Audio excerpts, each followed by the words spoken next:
The elephant. It was Friday afternoon and Mrs. Watkins was tired. It was a hot day and her feet hurt. I like teaching children, she thought, but maybe I am too old for this. I don't have so much energy. The children in Mrs. Watkins' class were 6 years old. There were 30 children in the class. Mostly they were very good students, but that Friday, Mrs. Watkins had problems. On Fridays, the children had an art class. There was no green paint in the store cupboard. Mrs. Watkins did not know why. Maybe another teacher borrowed it. All the children asked for green paint. They wanted to paint pictures of trees and frogs and crocodiles. Melanie spilled paint over Andrew's painting. Andrew shouted and Melanie cried.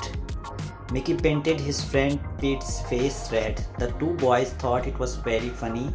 Mrs. Watkins did not think it was funny because it took her a long time to clean Pete's face. After a while, Mrs. Watkins decided to end the art class. "We are stopping now," she said. "We will clean the classroom and then we will have quiet reading time." The children sat down with their reading books. Peace at last, thought Mrs. Watkins. Then Sandra started crying and shouting, "I feel sick. I have a pain." "I'll take you to the school nurse," said Mrs. Watkins. "Everyone be quiet and read while I'm gone." Mrs. Watkins took Sandra to the school nurse and hurried back to her classroom. She could hear the children shouting. She was very angry. She opened the door. All the children were standing at the windows, laughing and shouting. "Sit down," she said loudly. "Sit down now. I told you to read quietly." "But Mrs. Watkins, the children were very excited. "No, I am not going to listen to you. Sit down now."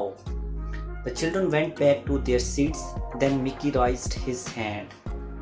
"What do you want, Micky?" asked Mrs. Watkins. "There is an elephant in the playground." "Don't be so silly," said Mrs. Watkins. "There is not an elephant in the playground." "Yes, there is. There is," shouted the children. "Stop this now." Mrs. Watkins went across to the windows. "I'll close the curtains," she thought. "That will calm the children down." She stopped and stared. There was a very large elephant eating leaves from a tree in the playground. "Am I going mad?" she thought. "No, I'm not. The children can see it too." Mrs. Watkins felt bad. "Children, come to the windows," she said. "We can look at the elephant." As the children and Mrs. Watkins watched the elephant, a large truck came into the playground. It was painted red and yellow. On the side of the truck was written, "Marvelous Circus." Men jumped out of the truck and ran towards the elephant. Very soon the elephant was walking towards the truck. Mrs. Watkins turned to the children. "Well, that was exciting, wasn't it? Now go back to your seats, please." She stopped. "Where is Micky?" She found Micky in the store cupboard. "What are you doing?" she asked. "I'm looking for grey paint. Next art class we will all want to paint a picture of the elephant."